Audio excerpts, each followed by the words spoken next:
life is but a weaving between my Lord and me. I cannot choose the colors. He works steadily. Oftentimes he weaves in sorrow, and I in foolish pride forget he sees the upper, and I the underside. Not till the loom is silent and the shuttle cease to fly shall God unroll the canvas and explain the reason why. The dark threads are needed, and the weaver's skillful hand as the threads of gold and silver in the pattern he has planned. So Danielle's life is like a tapestry or a painting, telling a story, and each of us helped create those colors and the threads of her life with the time spent with her, the laughs, and the experiences that bonded her with us. And just because she left us too soon doesn't mean that her painting was incomplete. She had a full life. Her painting's just a little smaller than if she'd lived longer. And it's as though her spirit knew her time was limited because she did everything fast. Am I going to hear that word when people come and talk, right? You're going to hear that? Fast. And she did everything she could try and fit into each day. And she touched us all with her vibrant energy. And I'm sure her final tapestry is a beautiful work of art. I'm hoping that some of you will be able to share your stories with the time spent with Danielle. And I know she wouldn't want us to cry. Swear maybe. I know there's some things that we can't talk about. Everybody says, I'd like to talk, but it was all braided. But I'd like to laugh and party on her behalf and remember the good times. And so some of you are here from different parts of your life, and I know that you don't know who each other is, so we're just going to put that out there a little bit. She grew up in Simi Valley in the same house that my dad's in today. So there's some of you here that know her from the neighborhood. Right? You're from the neighborhood, Lori? From the neighborhood. Let's see the neighborhood. Right? We don't know the neighborhood. No neighborhood. You've been around a long time, getting chores done. And after she went to Sycamore her entire time, she went to Sequoia, where others of you met her at Sequoia. Yeah? Katie? And after Sequoia, Simi High School. And she made lifetime friends that are here and part of her today. And a lot of people don't have that advantage to have been in one place and have people that cover the whole scope of their life. I've done this before, unfortunately. Our mom passed away 10.5 years ago. And she outgrew her house, so she moved to Palmdale. And I know I got my Palmdale people here today. Yes. And she needed bigger property and more horses and more dogs and more rescue cats, right? And they had to move. Budweiser came a-calling, and they went to St. Louis and started a home in Illinois. And anybody needs 5 cats. They're a package. They don't get fed. Purposely, yes.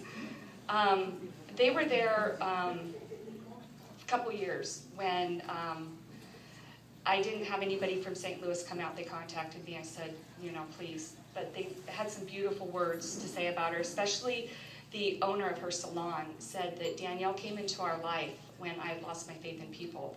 And she just brought my whole faith back. And everybody that's on Facebook knows that St. Louis really reached out to her and how much she meant to them. And the neat thing about my job, if you don't know, I'm a flight attendant. So Danielle and I have never lived pretty much closer than 130 miles from each other since right before Chanel was born. And to make this make sense to you, I had just moved and I was coming up for Danielle's baby shower. And then Danielle comes walking in the room, people that were at Danielle's baby shower. She's not pregnant. And I looked over at my mom and I said, where's the baby? She's not pregnant. Oh, she had the baby yesterday. What do you mean she had the baby yesterday? Why didn't you tell me? My mom looks at me and goes, she had the baby yesterday. So I actually met Chanel about 3.5 weeks later because she says, don't worry, she's little, looks like an eggplant. You can meet her later. So the eggplant picture's on the wall.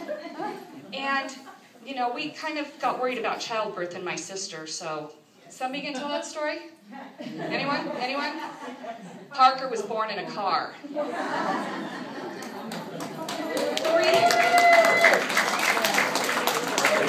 Craig delivered her. Chanel assisted. The hospital wouldn't even sign the birth certificate. She came walking in like a skit from Saturday Night Live with everything attached. No joke. Danielle loved babies. If you left a baby sitting around, she just put it on her hip.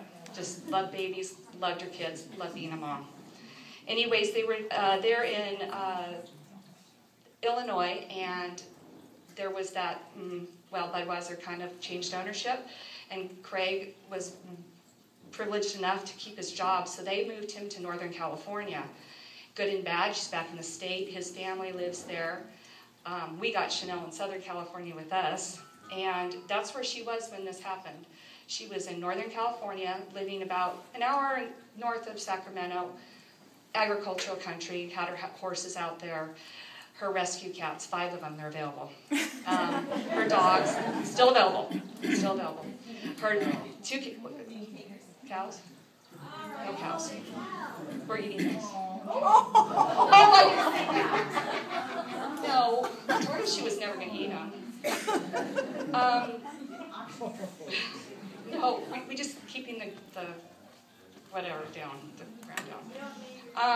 I didn't get to see her as much as you guys did sometimes.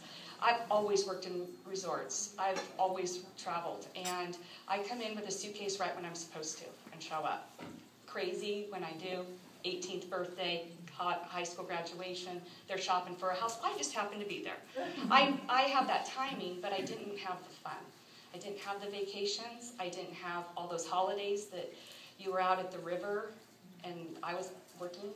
She was partying, and I'm so grateful that looking back now that she had all of those holidays, every single one. You know, Memorial Day, 4th of July, Labor Day weekend. And she had so much that she did, and I'm grateful for that. And I'm hoping that some of you have some ability to come up and stand in front of our group and talk. If you wrote something down and you can't do it, I'll read it for you, but we'll see what I can.